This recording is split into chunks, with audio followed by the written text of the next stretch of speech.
안녕하세요. 저는 30 중반의 여자입니다. 2년 전 결혼을 하고 돌진한 아들과 복작이며 지내고 있습니다. 아직 갈 길이 멀지만 저도 부모가 되고 보니 저희 친정 부모님이나 남편을 잘 길러주신 시부모님께서 얼마나 대단하신지 알겠더라고요. 저는 출산 후에도 일을 하느라 집에서 아이만 보지는 못해서 양가 어른들의 도움을 받고 있거든요. 안 그러면 제가 일을 그만둬야 하는 상황이 오더라고요. 부끄러운 이야기라는 것을 알고 있습니다. 이제는 자신의 인생을 즐기셔야 할 시기의 부모님의 노후에 저희 때문에 고생을 하고 계시니까요. 그럼에도 불구하고 항상 괜찮다고 해주시는 모습에 감사할 따름입니다.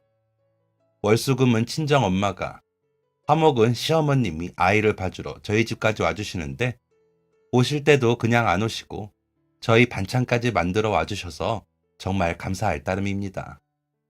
아이 간식과 이유식은 되도록 제가 준비를 하지만 그래도 할머니들이 잘 먹여주셔서 그런지 아이가 아픈 곳 없이 잘 커주고 있습니다. 그런 형편이라 항상 감사합니다, 죄송합니다를 입에 달고 살죠.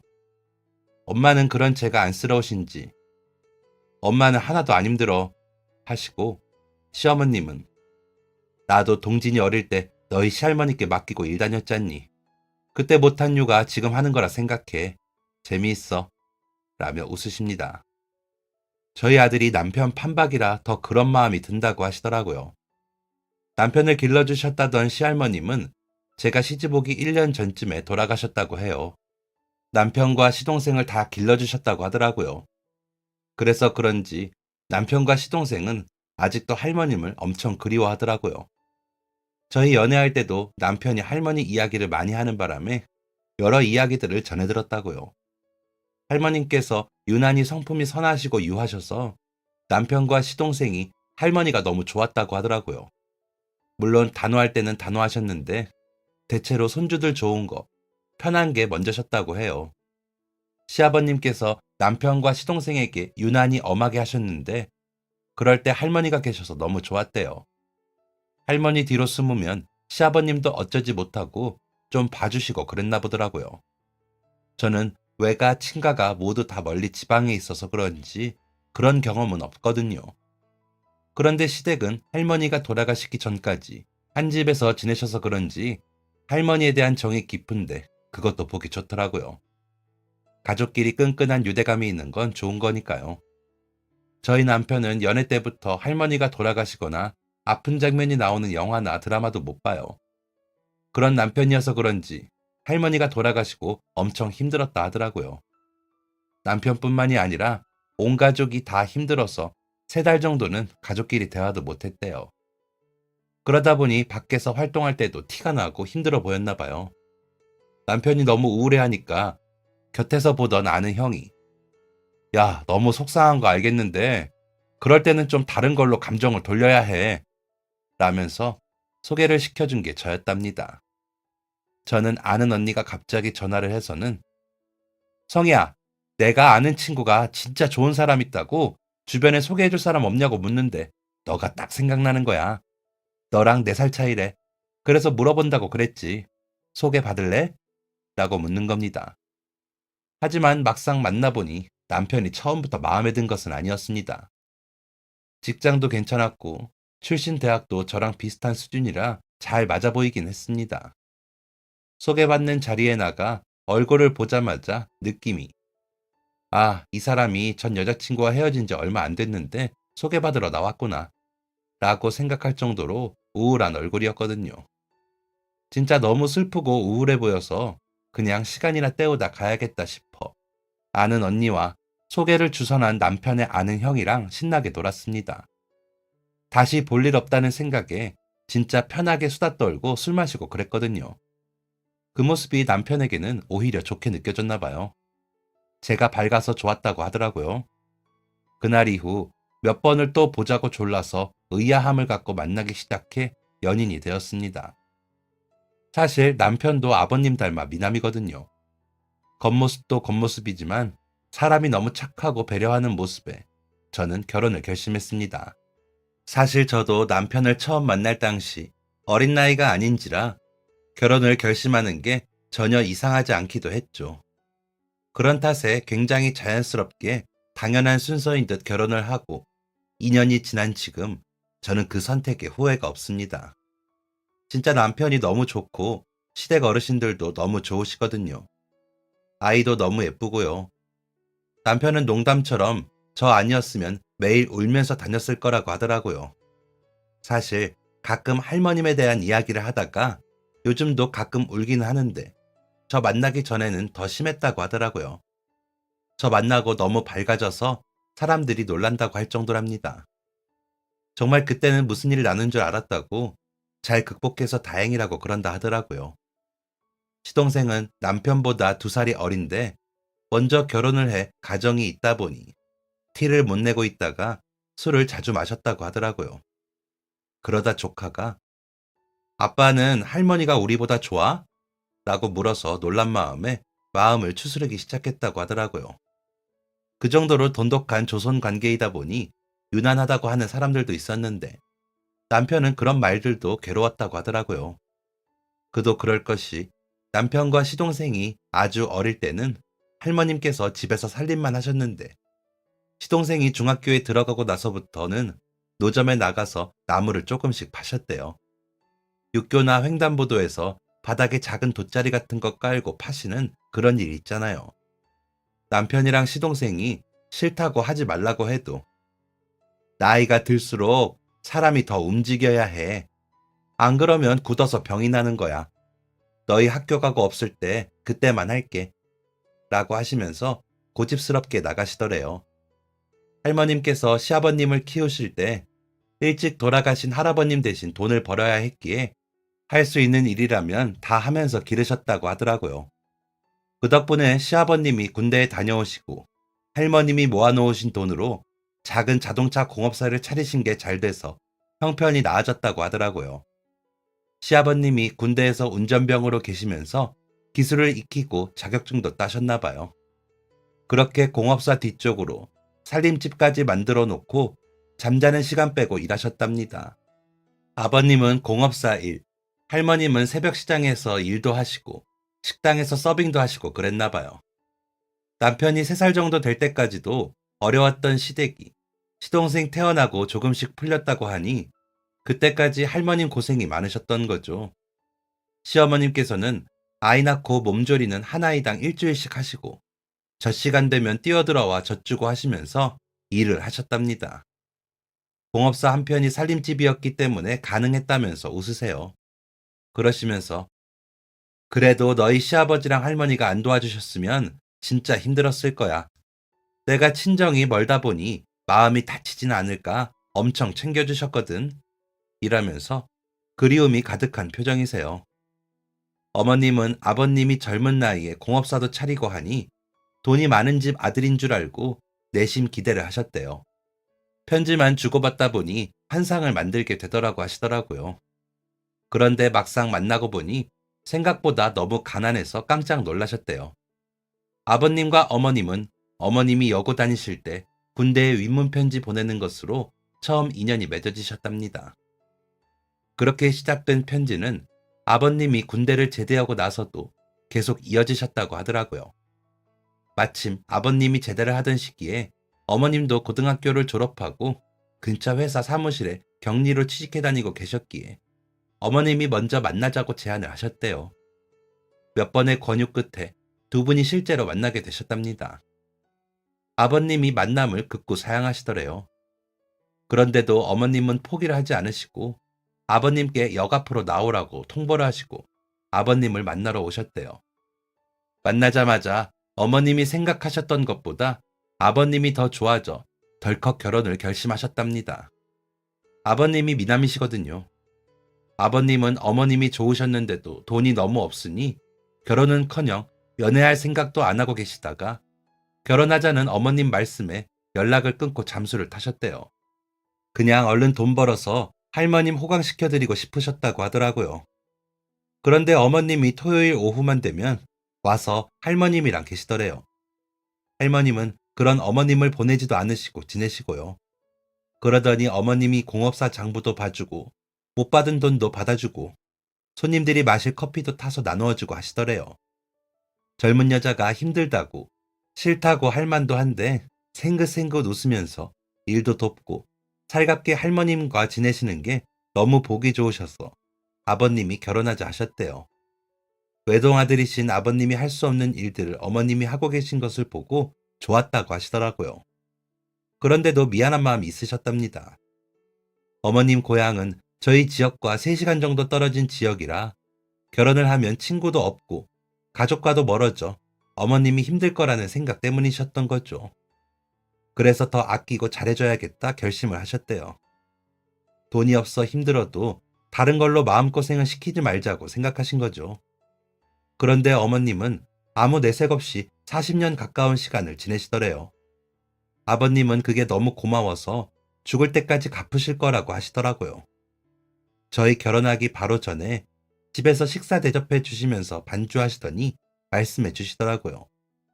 그러시면서 저희도 그렇게 서로 아껴주는 마음으로 살면 죽을 때까지 같이 사라지지 않겠냐고 하시더라고요.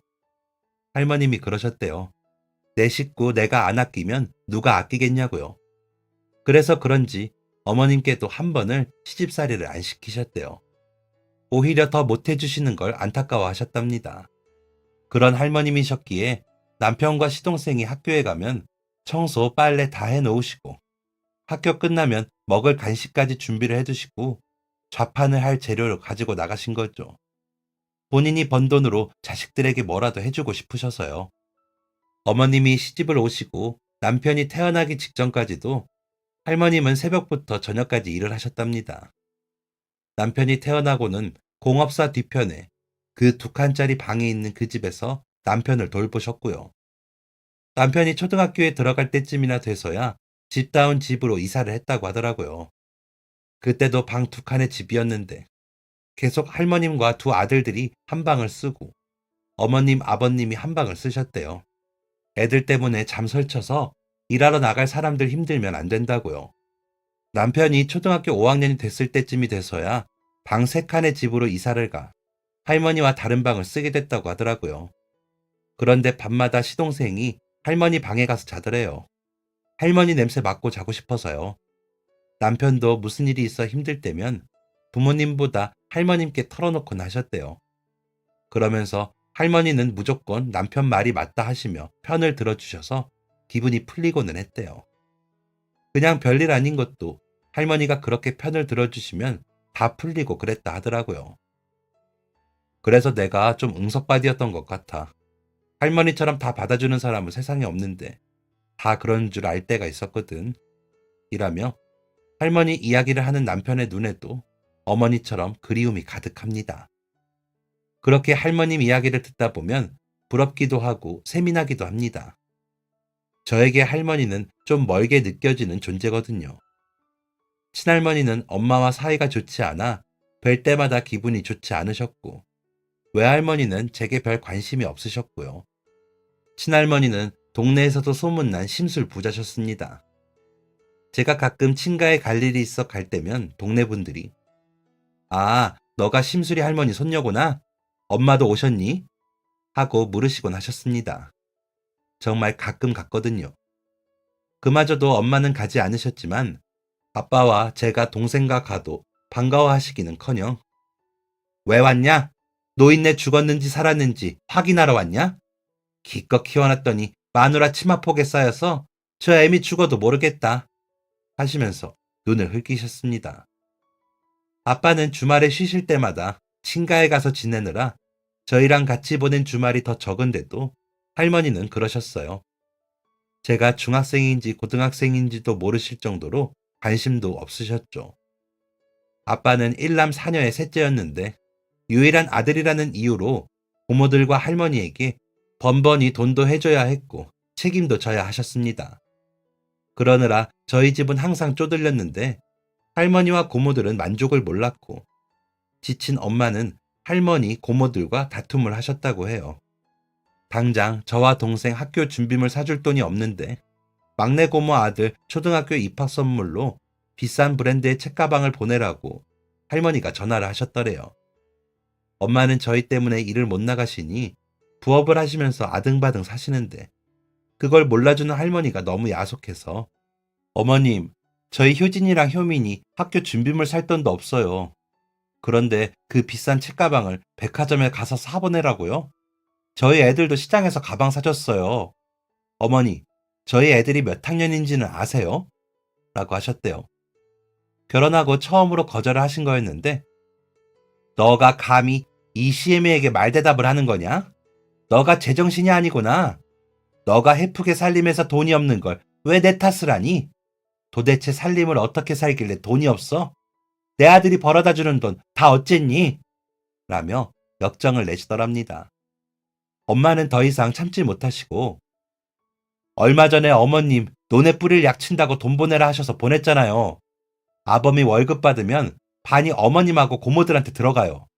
저희는 뭐 손가락 빨고 사나요? 농사 지어서 파신 돈은 다 어쩌시고 저희에게 자꾸 돈 이야기 하세요. 그렇다고 식재료 보내주시는 것도 아니시면서 왜 그러시는 거예요? 진짜 너무하세요. 라면서 펑펑 우셨답니다. 그랬더니 친할머니는 아유, 여자가 이렇게 목소리가 크니 우리 아들이 잘 될 일이 있나? 너 어디 두고 보자. 하고 전화를 끊으시더니 고모들이 차례로 전화를 하시고 엄마는 또 차례대로 싸우시고 그러셨대요. 그나마 다행인 건 다 멀리 살아서 쫓아오진 않은 거죠. 그 일이 있고 엄마는 친가에 가지 않으셨습니다. 아빠는 이렇다 저렇다 말이 없이 혼자만 다니시다가 가끔 명절에 저희를 데리고 가셨는데 가도 반가워하시기보다 싫은 소리만 하시니 제가 고등학교에 다닐 때쯤엔 아예 데리고 가지 않으셨습니다. 친할아버지는 아빠가 군대에 갔을 때 독사에 물려 돌아가셨는데 그 후로 집안에 가장 노릇을 하신 거죠. 그러다 친할머니가 돌아가시고 장례 때 엄마가 가자 고모들이 다 같이 달려들어 엄마한테 해코지를 하려는 걸 아빠가 막아서면서 여태 어머니 계시니까 참았는데 앞으로 이 사람 힘들게 하면 나 안 참을 테니까 그런 줄 알아. 내가 그동안 몰라서 참았는 줄 알아? 어머님 장례 끝나고 나는 이제 없는 사람이라고 생각하고 살아. 그동안 어머니 뒤에서 그만큼 했으면 됐어. 라고 하시고 나서는 친가랑 인연은 거의 끊기다시피 됐고요. 사촌들 결혼한다는 청첩장이 오면 축의금만 보내시더라고요. 제 결혼식에는 고모들이 모두 오셨습니다. 오셔서는 축의금도 안 하고 식사만 하고 가셨고요. 나쁜 점만 잔뜩 지적하고 가셨답니다. 그 중에는 저희 신랑 잘생긴 것도 흠이라며 얼굴값 하겠다 라면서 가셨대요. 그렇다고 형편이 어렵지도 않으신 분들이 왜 그러시는지 모르겠지만 90이 다 되어서 돌아가신 친할머니를 저희 엄마가 잡아먹었다고 하시는 분들이니 더 할 말이 없죠. 외할머니는 아직 살아계신데 엄마와 왕래가 없어서 잘 모르겠지만 얼마 전에 요양원으로 가셨다고 하더라고요. 엄마가 위로 외삼촌 두 분이 계신 집의 막내딸인데 외할아버지는 예뻐하셨는데 외할머니가 많이 힘들게 하셨다고 하더라고요. 외할아버지가 예뻐하시면 뒤에서 그렇게 구박을 하셨대요. 오빠들 기죽인다면서요. 외삼촌들이 외할아버지께 많이 혼나는 편이었는데 엄마는 예쁜 물 받으니 더 미워하셨다고 하더라고요. 그러다 보니 외삼촌들도 여동생을 미워하고 괴롭히고요. 또 그걸 보신 외할아버지가 외삼촌들을 혼내시고요. 그렇게 돌고 돌아 결국엔 엄마만 상처받는 일들이 많았답니다. 그러다 엄마가 결혼할 때쯤에는 키워놓은 값 달라고 성하셨는데 알고 보니 둘째 외삼촌이 사업한다고 돈을 해달라고 하는 걸 해주려고 그러신 거였대요. 엄마와 아빠는 같은 회사에서 만나셨는데 엄마는 도망치고 싶어 결혼을 했다가 더 고생을 하신 거죠. 엄마한테 돈 뺏기기 싫어서 얼른 시집을 갔는데 세상에 더 독한 엄마가 있더라. 그렇게 아끼는 아들들이 모시기 힘들다고 요양원 보냈다는데 가봐야 하니? 하면서 고개를 절레절레 하시는 엄마 곁에서도 아무 말 없이 TV만 보시는 아빠랑 엄마 속이 얼마나 탔을까 싶을 정도라니까요. 저희 아빠가 진짜 말씀이 없으시거든요. 그런 상황이다 보니 저는 할머니에 대한 정은 없는 채로 살았습니다. 그런데 할머니에 대한 정이 유난한 남자와 만나지니 처음엔 신기하기도 하고 낯설게 느껴졌습니다. 그러다 그 마음이 얕지 않은 걸 느낀 후에는 부럽고 샘도 나더라고요. 나도 그런 사랑을 받아보고 싶기도 하고요. 그 후로는 종종 남편이 할머님에 대해 이야기를 할 때면 그런 감정들이 마음속에 일고는 합니다. 그러다 감사하게 되죠. 그런 사랑을 마음에 담은 사람과 제가 함께 할 수 있다는 점에서요. 그런 사랑을 저희 아들도 받으며 자랄 거라고 생각하면 기분이 좋더라고요. 양가 부모님들께서 다행히도 저희 아이 엄청 사랑해 주시거든요. 저희 엄마가 부업을 하시며 배운 기술이 코바느질인데 요즘도 우리 아들 해주려고 옷도 만들어 주시고 목도리 장갑들을 떠주시거든요. 저희 시부모님 것도 만들어 주시고요. 그리고 꽃 끝에다가 엄마가 만드셨다는 표시로 작은 꽃을 만들어 다시고 마감 부분을 올록볼록하게 꾸며주시는데 그것만 봐도 우리 엄마가 만드신 거라는 걸 알 수 있습니다. 우리 아들이 그 옷을 입고 그 목도리와 장갑을 하고 있으면 더 그런 기분이 들기도 하고요. 저도 엄마가 떠주신 목도리, 장갑을 하고 밖에 나갈 때마다 엄마가 보호해주는 것 같아 기분이 좋았거든요. 그래서 그런지 아들에게 엄마가 떠주신 옷이나 소품들을 입히고 해줄 때 할머니 사랑 듬뿍 느끼며 커라 할 때도 많습니다. 제가 중학교에 갈 무렵에 엄마가 본격적으로 코바느질을 이용해 부업으로 가방도 만드시고 쿠션도 만들어 납품을 하시면서 벌이가 좀 더 좋아지셨습니다. 그러다 짬짬이 저와 동생 것도 만들어 주셨죠. 친구들과 놀다가 벗어났다가도 엄마의 그 특유의 마감과 꽃장식 덕분에 한눈에 제 것은 찾을 수 있었습니다. 친구들은 예쁘기도 하고 엄마가 직접 떠줬다는 것에 부러워하기도 했습니다. 집에서 뜬 것 같지 않게 정말 예뻤으니까요. 그러다 보니 집에 와서 엄마한테 엄마, 친구들이 부럽대. 나 너무 마음에 들어. 라면서 좋아했더니 엄마는 매년 겨울이 되면 제 것과 동생의 목도리 장갑을 한 세트씩 만들어 주셨습니다. 그래서 고1쯤 됐을 때는 세네 가지의 목도리와 장갑을 번갈아 가며 하게 되었습니다. 동생은 남자 녀석이라 그런지 잊어버리기도 잘하고 그저 손에 잡히는 대로 하고 다니는 것 같더라고요. 엄마의 특유의 그 마감과 꽃장식 때문에 잊어버리기도 어려운데 그 어려운 걸 하더라고요. 어쨌거나 저는 번갈아 가며 잘 활용을 했습니다. 엄마가 매년 다른 색 실로 만들어 주셨기 때문에 고르는 맛이 있었거든요. 그러다 제가 제일 좋아하는 붉은색 목도리와 장갑을 골라 하고 학교에 갔습니다. 마감 부분에는 노란 실로 되어 있었고 꽃장식은 하늘색이었죠. 그걸 보면 한눈에 봐도 딱 우리 엄마가 만든 거라는 걸 알 수 있었습니다. 그때가 겨울방학 중이었는데 모두가 반강제로 하던 보충 수업을 하러 학교에 가다 보니 기분이라도 좋게 일부러 제일 좋아하는 걸로 골라하고 갔습니다. 눈이 올 것 같은 날씨라 붉은색이 더 하고 싶었기도 하고요. 하얀 눈과 붉은색이 잘 어울린다고 생각했거든요. 아니나 다를까. 보충 수업이 끝나고 집으로 가는 길에 제법 굵은 눈송이가 떨어지기 시작했습니다. 학교에서 가까이 사는 친구가 우리 집에 가서 떡볶이 해먹고 가 라고 하는데도 눈이 쌓이면 집에 가기 힘들 것 같아 그냥 집으로 향하던 중이었죠. 집에 가서 떡볶이를 해먹어야겠다 하면서 걷는데 한 할머니가 눈에 들어왔습니다. 좌판에서 냉이를 팔고 계셨는데 오들오들 떨면서 눈을 다 막고 계시더라고요. 그러다 갑자기 무슨 생각이었는지 할머니, 이것만 팔면 들어가시는 거예요? 하고 여쭈어 보았습니다. 거기가 육교 위였는데 눈이 더 쌓여 미끄러지면 할머니가 위험할 것 같더라고요. 그래서 내놓으신 게 마지막이면 제가 사고 들어가시라고 하려고 그렇게 물었습니다. 그러자 할머니가 배시시 웃으시면서 학생, 냉이 좋아해? 이른 냉이라 향이 좋아 라고 하시더라고요. 그래서 네, 좋아해요. 이거 얼마예요? 라고 물으니 이거 다 해서 3,000원에 가져가 라며 담아주시는데 손이 빨갛게 꽁꽁 얼었더라고요. 한눈에도 너무 오래 밖에 계신 것 같아 추워 보였습니다. 그래서 얼른 제 장갑을 벗어드리고 목도리로 머리와 목을 감싸드렸습니다. 그랬더니 아이고 추운데 학생 하고 가 라며 다시 벗어주시는 걸 이거 저희 엄마가 직접 떠주신 거라 비슷한 게 저는 집에 많아요. 할머니 하고 가세요. 너무 추워 보이세요. 라고 하면서 다시 둘러드렸습니다. 그러자 할머니는 저를 가만히 보시더니 아이고 너무 예뻐서 우리 손주 며느리 삼으면 좋겠네. 우리 손자들이 잘생겼거든. 고마워. 그럼 이 냉이는 그냥 가져가. 목도리랑 장갑값에는 못 미치지만 받아줘. 응? 이라고 하시면서 냉이가 든 봉지를 제 손에 쥐어주셨습니다. 눈이 점점 더 쌓이고 있었기 때문에 알겠다고 하면서 땡이를 받아들고는 할머니 좌판 정리를 도와드리고 가시는 곳 쪽으로 계단을 내려가시게 돕고 다시 육교를 건너 집으로 돌아왔습니다. 할머니는 내내 아유 너무 고마워요 학생. 진짜 너무 예쁜 사람이다. 라고 하시면서 제가 낀 팔짱에 손을 두드려 주셨습니다. 집에 가 떡볶이를 해 먹으면서 엄마께 할머니 이야기를 했더니 엄마가 그 할머니 나물이 싱싱하니 좋아. 오늘도 나오셨구나.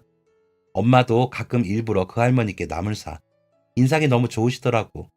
잘했네 우리 딸 하시더라고요. 그때 저희가 이 동네로 이사 온 지 얼마 되지 않았을 때 야간 자율학습을 하느라 저는 몰랐는데 할머니께서 유명하신가 보더라고요. 인심도 좋으시고 선하게 웃으셔서 빙그레 할머니라고 불린다고 하더라고요.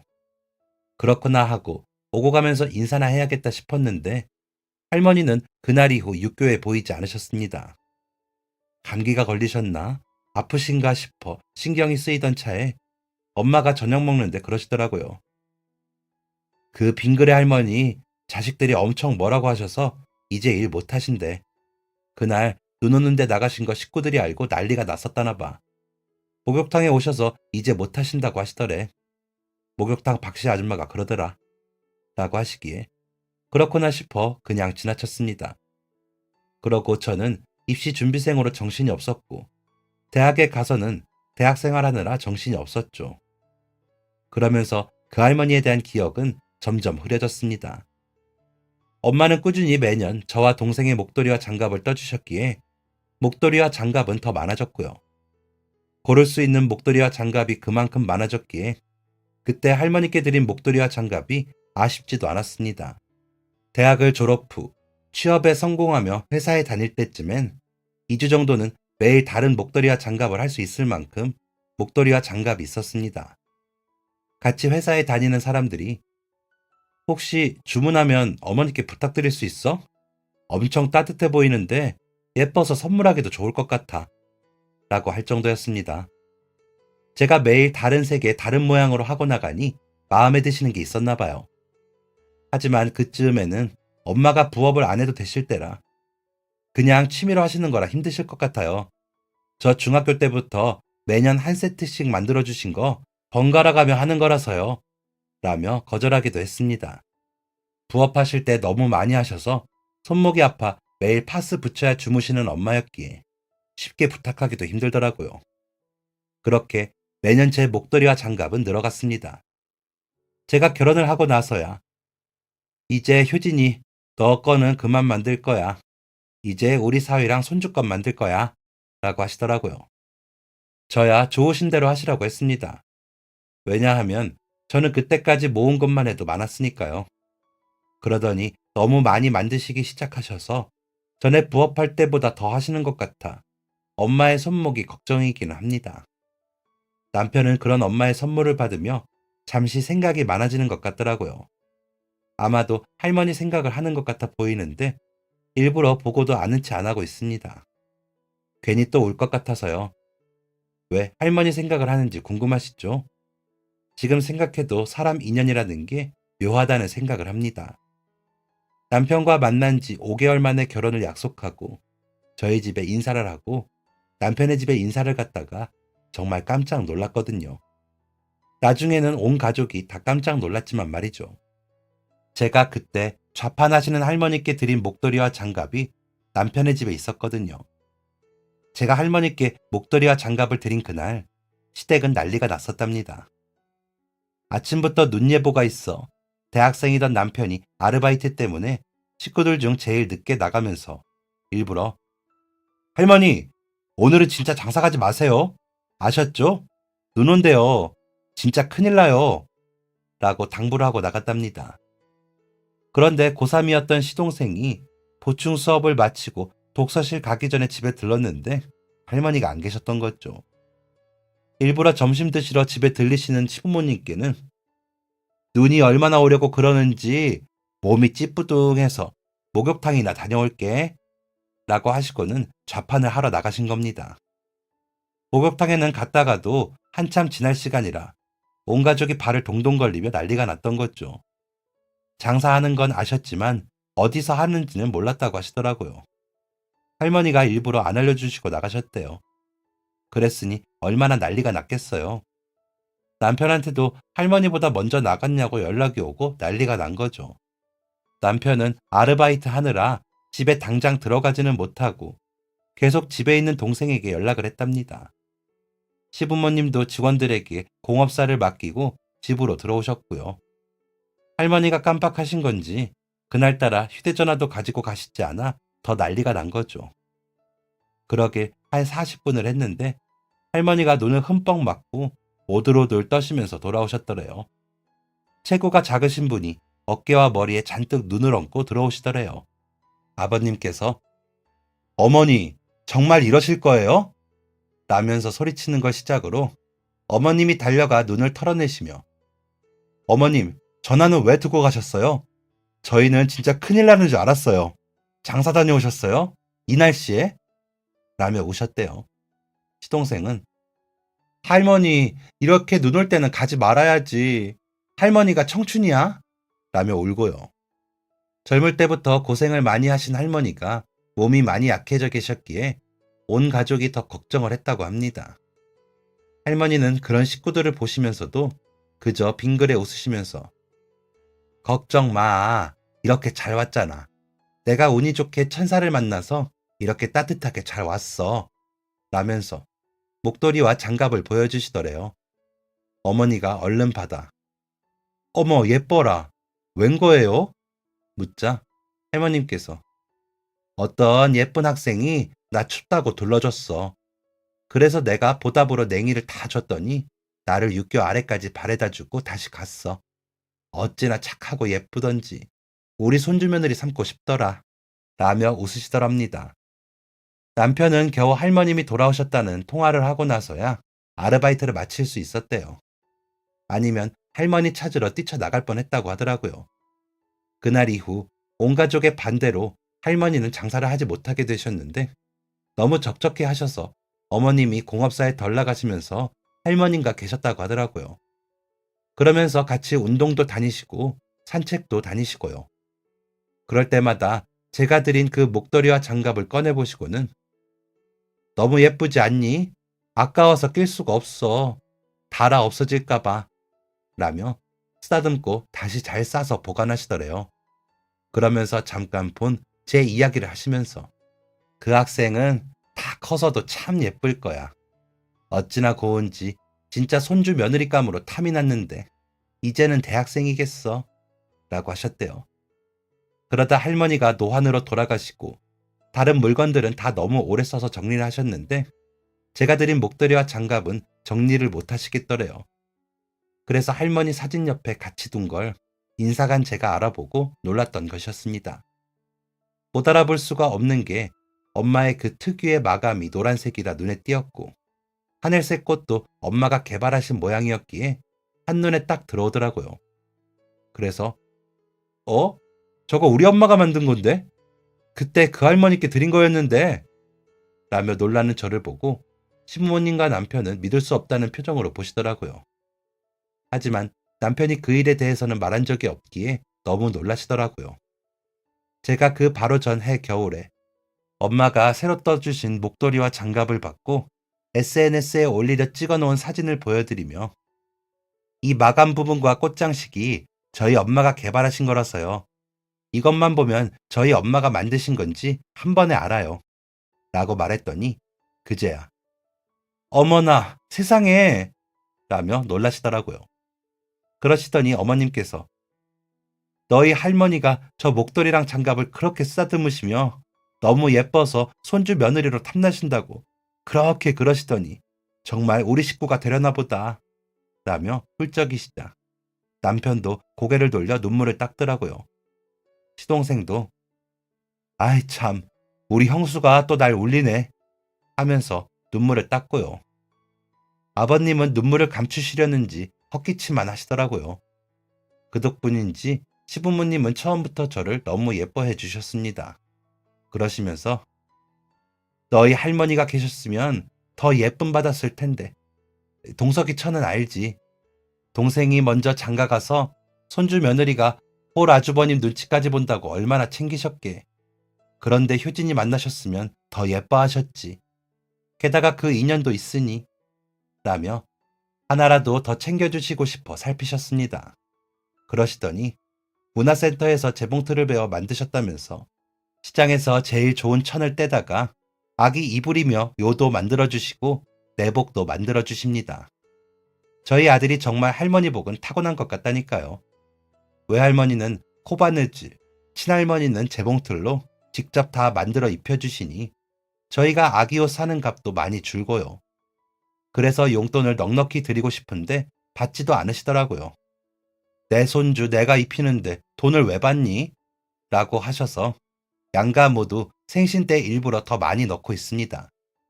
그런데 그 용돈은 다시 저희에게 쓰시는 것 같아 속상할 때도 있죠.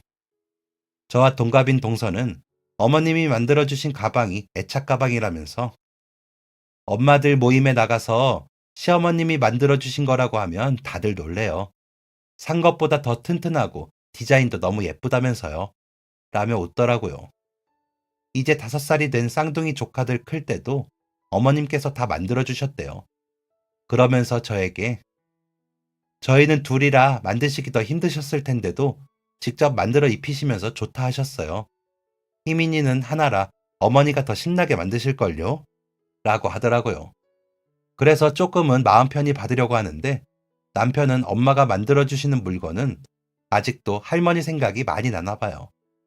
아무래도 마감과 꽃장식이 있다 보니 할머니 생각이 그런 것 같더라고요. 마음이 여린 사람이라 그런 걸 알기에 별 말하지 않고 모르는 척하고 있습니다. 말 없는 저희 아빠도 사위가 마음이 참 약해. 잘 보드담아줘라. 라고 하실 정도니 할 말 다 했죠. 그래도 저희 남편을 만난 건 정말 감사하고 있습니다. 정말 너무 좋은 사람인데다가 시부모님도 저를 아껴주시니 이보다 더 나은 결혼이 어디 있을까 싶거든요. 저희 엄마에게도 시댁 자랑을 하며 동생이 결혼할 여자에게 우리 시어머님만큼만 하라고 이야기하곤 합니다. 그러면 엄마는 그래야지 진짜 너희 시어머니 좋으신 분이야. 너희 할머니가 그러셨으면 엄마는 진짜 업고 다녔다. 라며 웃으십니다. 그러면 제가 엄마가 떠준 목도리랑 장갑 덕분에 내가 선심 쓰고 예쁨 받는 거지. 고마워요. 나 이렇게 시집 와서 예쁨 받게 해줘서. 라며 웃습니다. 엄마는 그래, 엄마 덕이라고 생각해주면 고맙고 엄마는 효진이 같은 딸이 있어서 얼마나 감사한 줄 모른다. 할머니가 그러고 계신다고 말 걸고 목도리랑 장갑 벗어줄 줄도 아는 따뜻한 아이라 너무 감사해. 너가 착해서 그 복이 찾아간 거야. 라면서 좋아하세요. 그러면서 외할머니 생각도 나시는지 한동안 멍하실 때가 있습니다. 아무래도 요양원에 계시다니 마음이 쓰이시겠죠. 그런데도 마음의 상처가 깊으셔서 찾아뵙지는 않으시더라고요. 외삼촌들이 몇 번 전화하셔서 야, 그동안 그렇게 나 몰라라 했으면 이제 엄마를 너가 좀 모셔야 하는 거 아니야? 너 진짜 천벌받아 하시더래요. 그래서 몇 번은 그냥 전화를 끊으셨는데 마지막으로 그러실 때는 오빠, 진짜 너무 뻔뻔한 거 아니야? 나는 딸이라서 재산 물려받을 자격이 없다면서 오빠들이 재산 다 챙겼잖아. 그걸 엄마가 도왔고. 그때 나한테 뭐라고 했어? 그쪽으로 숨도 쉬지 말라며. 그래놓고 엄마 병 드시니까 나보고 모시라고? 내가 왜? 잘난 아드님들이 책임져. 재산 챙길 때는 아들만이고 모실 때는 딸도 모셔야 해? 그럼 재산 가져간 거 다 놔줘. 그러면 모실게. 하고는 끊으셨다고 하더라고요. 그러고는 연락이 없더니 요양원 간호사가 할머니가 부탁하더라며 전화가 왔는데 죄송하지만 아들들한테 연락하시라고 전해주세요. 하고는 끊으셨대요. 하지만 마음이 편하지 않으시니 가끔 슬픈 눈을 하시더라고요. 아무리 미워도 부모라 어쩔 수가 없나 보더라고요. 엄마의 그런 모습을 보면서 저는 그런 고민을 안 해도 된다는 생각에 감사하고 있습니다.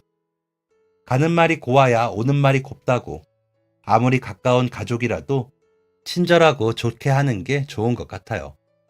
그리고 주변에 누구라도 도울 수 있다면 그 복이 다 되돌아오는 것 같기도 하고요. 물론 복뿐만 아니라 나쁘게 한 것도 되돌아가는 것 같고요. 그런 생각이 들고 나니 할머님과의 인연도 더 소중하게 여겨지고 정말 하늘나라에서 남편과 저를 맺어주신 게 할머님이 아닌가 싶기도 하거든요. 그래서 저희 아이에게도 더 잘하고 싶고 좋은 부모가 되고 싶더라고요. 더 나아가서는 정말 좋은 사람이 되고 싶다는 생각도 하고요. 제가 잘한 게 저희 아이에게 복이 되어 돌아간다는 생각도 하거든요. 그래서 일할 때도 좋은 마음으로 주변 사람들에게 베풀려고 노력 중입니다. 물론 마음처럼 다 좋을 순 없지만 되도록 좋은 사람으로 살려고요. 꼭 복을 바라서 그렇게 한다기보다 남편을 만나고 너무 착하게 사는 모습을 보다 보니 저도 더 순해지는 것 같거든요. 그랬더니 제 마음이 더 편해지더라고요. 그래서 더 편해져 보려고요. 여러분들도 좀 더 편해지시고 돌아오는 복을 받을 생각이시라면 조금 더 순하게 베풀며 사시면 좋을 것 같아요. 오래 살지는 못했지만 그렇게 살면 더 행복한 것 같더라고요.